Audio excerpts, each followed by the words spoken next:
Seamus had to remind me again. Quick update, obviously, on Thursday, Nebraska is going to make scrimmage and practice at PBA. 5:30 for the practice, 7 o'clock for the scrimmage, autograph session to follow. Nebraska's second exhibition game is next Tuesday, the 7th, against Northwood, Michigan. At this point, I'm going to Coach Wells talk about the What's the date on that one? next Tuesday night, 7th. 7th. Happy Halloween. We've had 2 exhibition games, a scrimmage at exhibit, 2 contests against Iowa State and Mississippi State. You know, it's great going against Power 5s because you get a true look at, you know, who can do what, who's where. I think we've competed pretty well. When you look at, you know, if you believe in Ken Pom and the computer numbers, you've got, you know, Iowa State is the top 35 team and Mississippi State is the top 60, and we're right around 100 to 110. So to be able to go out and do well, I think is promising, but yet there's a lot of work to be done. As I look at our team specifically, you know, our defense has got to get better. I think that we've got to get the rust off some of those guys that have been injured, like Isaac Copeland, Anton Gill, Jordy Chimunga, who sat out 5 weeks in preseason. They're not up to par in my book. And some of those younger guys just need to take the next step and figure things out. And you know, Thomas Allen was much better yesterday than he had been previously. Isaiah Roby does so many different things. I hold him to such a high exacting standard. It's probably not fair, but I thought he did some good things yesterday too. And of course, you know, the guys that have really rose to the occasion, the 3 guys have been, you know, Jack McVeigh looks more comfortable shooting the ball and has shot it really well. James Palmer's done some really good things, and quite frankly, highly, highly productive, and his coach doesn't play him that much. He might have to look at his minutes, but James just does enough to, you know, keep me on edge, too. That's what I love about him. And, of course, Glenn Watson is, I think, an all-league type guard. So I like the direction we're going, and got a lot of work left to do. We got a lot of work left to do, and in a short time, you know. So here we go. Any questions? It seems two of the biggest emphasis you had this offseason were improved three-point shooting, improved three-point defense, 2 scrimmage exhibitions in. How do you look at those? Well, we've shot it better. Next question. Well, it's been Jim Molinari, and no, it's not. You know, like yesterday, the same thing. Solomon Young comes out for Iowa State, their center with 12 feet range, and makes 2 threes like it's just nothing. And Tanner Borhart's looking at him, and he's looking at me, and I'm like, get on him. You know, I mean, just like, yeah, we told you had 12 foot, you know, range, but. You know, like their center hit 2 threes on us right away. And, you know, so, I mean, it's just stuff like that. And, but we'll get better. There's no doubt about it. We'll get better. You learned anything about your team you maybe didn't already know?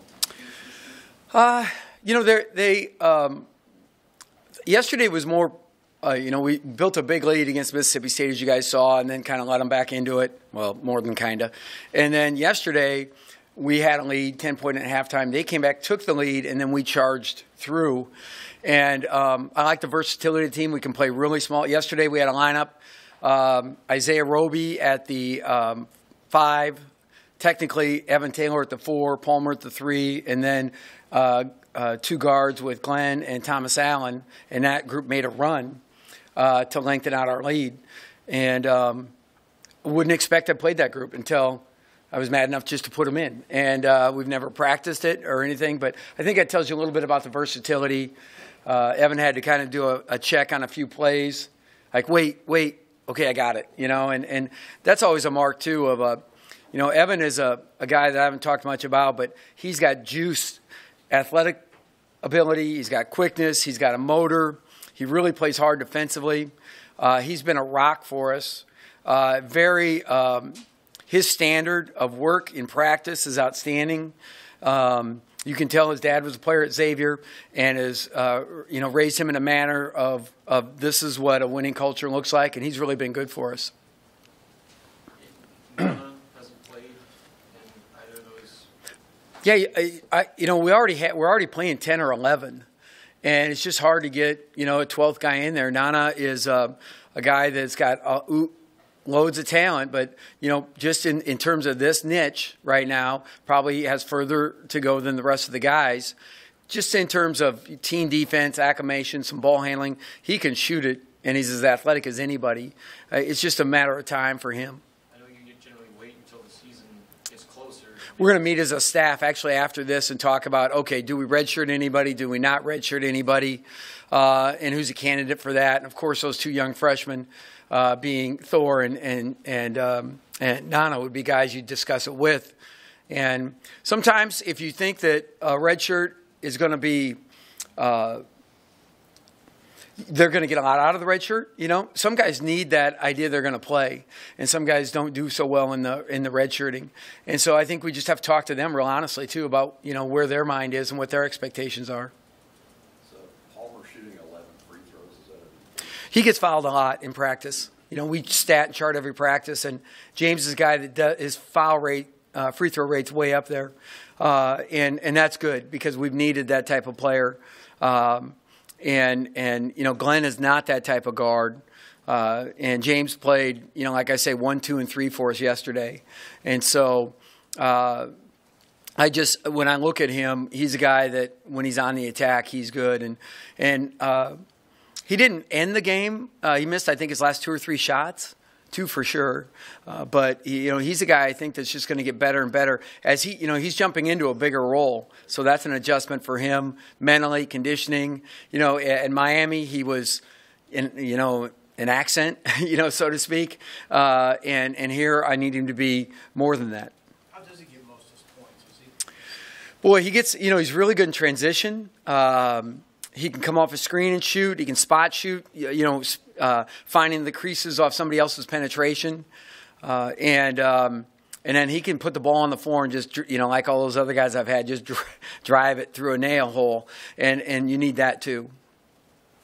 He takes contact pretty well too and finishes. He had a couple, I think he had an N1 yesterday and against Mississippi State where he took contact, maybe even in his left hand finishes. He's really built his core stronger that way, and he used to kind of be this, herky-jerky, kind of smooth guy that wanted to get a shot off, and a little more direct now to the rim. Tim, I know you're going off of just 2 exhibition games in practice, but do you feel like your perimeter shooting is going to be significantly better this year? It has to be. Yeah, we just have to shoot the ball better if we're going to be in this league, with the amount of talent in this league and the depth. And with our schedule the way it is, we have to be able to make threes, With you guys playing really well in the scrimmages, but a lot of teaching moments, obviously, do you think those probably went as well as they could have as far as preseason scrimmages go? Well, here's why they went well, because we screwed up a lot, and so there's a lot to be taught on. You name it, discipline, whether it be defensively or ball handling or shot selection, whether it be just team defense, little errors that cost us, and twice we had guys just overhelp unnecessarily that cost us threes.